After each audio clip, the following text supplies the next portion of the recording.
তুমি আজকে কি রান্না করছো? আজকে করলা ভাজা আর ভাত। কেন? আমার জন্য ডিম করোনি?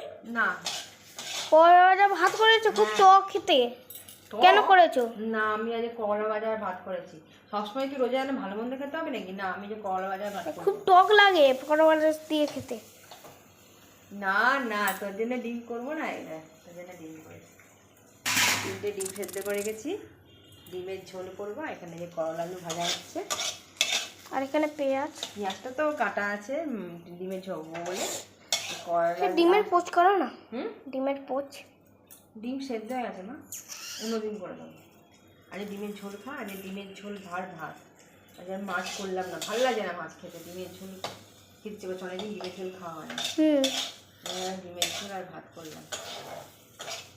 চলো তুমি একটুখানি পড়তে বসে যাও। কেন? আর পড়া নেই। হ্যাঁ, আর পড়া নেই। পড়া নেই? না।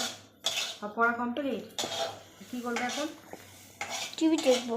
টিভি দেখবে? ঠিক আছে, চলো পাম্প চালাবো, চলো বন্ধ করো।